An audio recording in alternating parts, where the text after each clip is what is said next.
María Alejandra Vicuña.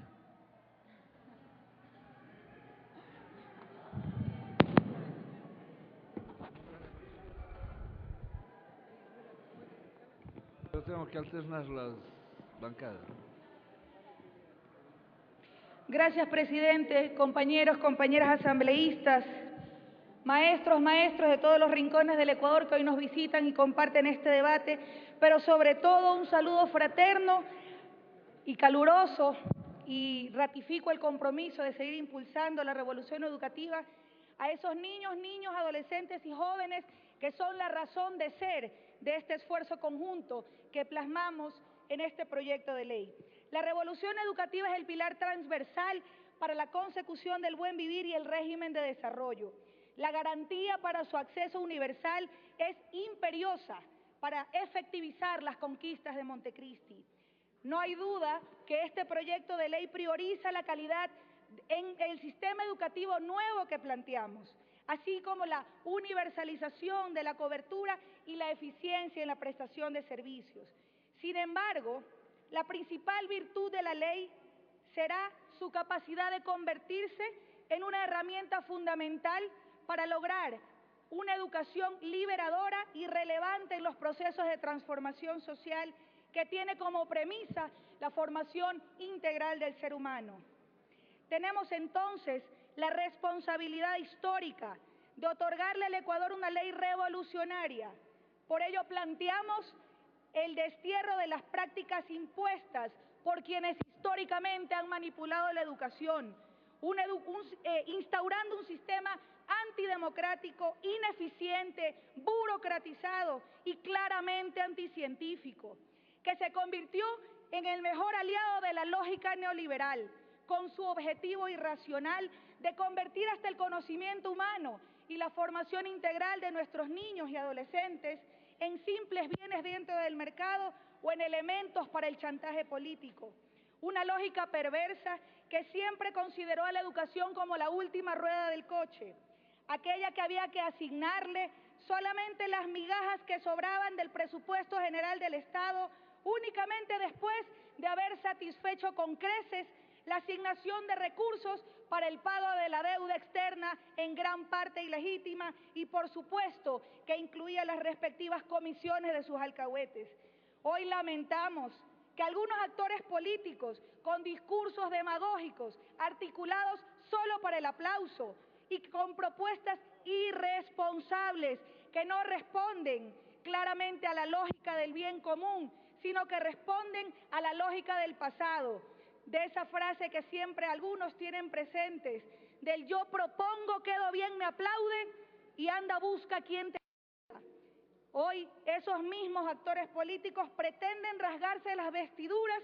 cuando sabemos bien que siempre aceptaron las migajas de los gobiernos de turno que estuvieron al servicio de otros intereses y no del interés de las mayorías que precarizaron, ellos sí, a la educación y al magisterio. Hoy pretenden categorizarnos entre aquellos, entre comillas, perversos,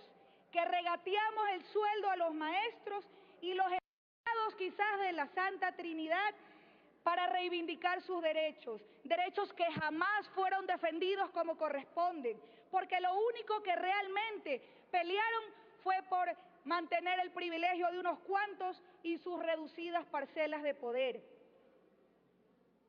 En este corto tiempo, en materia educativa, los avances son innegables, son históricos, pero sin dudas aún insuficientes. Todavía hay tareas pendientes que deberán terminar, mejor dicho, de enterrar una herencia nefasta de décadas. El aumento de las buenas nuevas, así como la reducción de las malas noticias que se reflejan en las estadísticas, por supuesto que nos alientan, nos motivan, mas no nos conforman, porque siempre seremos inconformes mientras en el país, en Latinoamérica y en el mundo exista un solo niño, niña o adolescente que no tenga acceso a la educación y que sus derechos sean vulnerados. Por ello estamos proponiendo este nuevo marco jurídico que aterrice los logros alcanzados en la Constituyente. La gratuidad, la libertad, esa interculturalidad concebida de forma integral, como un eje transversal, la participación, la inclusión, la democracia, la evaluación integral del todo el sistema educativo nuevo que proponemos, la rendición de cuentas, entre otros, son los hilos conductores que orientan el articulado de esta propuesta, que sin dudas constituye un hito importante para el proceso de revolución ciudadana que entiende a la educación de calidad como la premisa fundamental para la liberación de los pueblos. ¿Cómo no ver con optimismo el futuro de la educación en nuestro país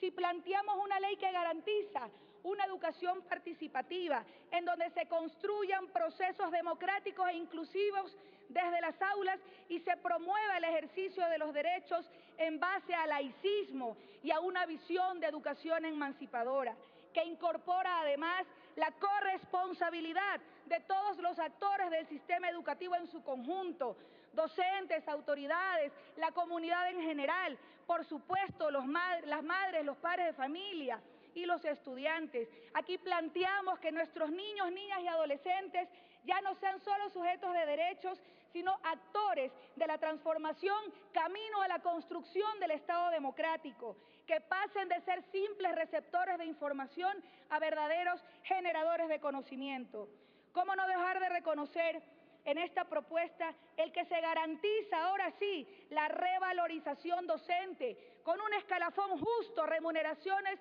y jubilaciones dignas, profesionalización y evaluación y la capacitación permanente para maestros y maestros desde una perspectiva integral de bienestar y de calidad que reconoce los méritos, la capacidad, la responsabilidad, la eficiencia y la experiencia? Pero todo ello es solamente posible ahora que contamos con un Estado que pasa de ser mero espectador, enterrando el quemimportismo que lo caracterizó frente a la educación, a ser el principal responsable de garantizar el derecho a la educación por medio de, entre otras herramientas, de la garantía de la gratuidad integral, como rezan los artículos 26 y 348 de la Constitución. Y en esta lógica, simplemente con el fin de enriquecer los contenidos de la ley, quería hacer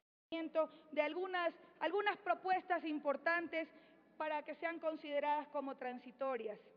Es necesario sanear las finanzas de las instituciones educativas fiscales, siguiendo el espíritu de la condonación de obligaciones tributarias dictadas en el 2007. Por ello, planteo incorporar una disposición transitoria que establezca la condonación de obligaciones tributarias que adeudadas por establecimientos fiscales en los niveles iniciales, básicos y bachillerato se encuentren pendientes de pago. Solo para poner un ejemplo, en la ciudad de Guayaquil, el Colegio 28 de Mayo debe alrededor de $50.000 al municipio de Guayaquil por concepto de tasas de mejoras. Con ese valor fácilmente se podría equipar un laboratorio de computación con tecnología de punta. Y así hay un sinnúmero de casos que es importante tomar en cuenta.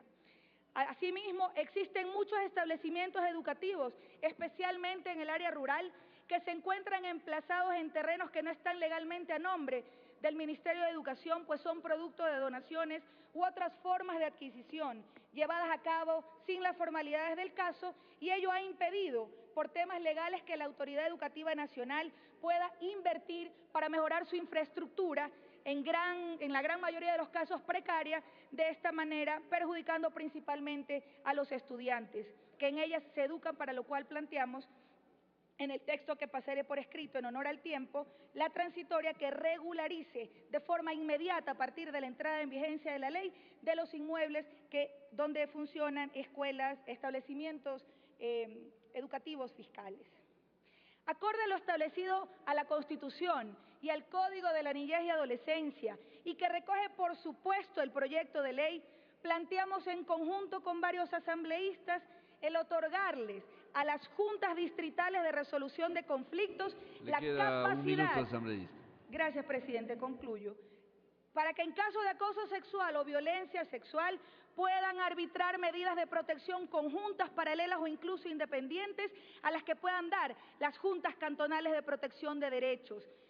imposibilitando el traslado a otro establecimiento educativo, como lamentablemente ha ocurrido en ocasiones anteriores, lo cual es un verdadero despropósito y hay que tener siempre como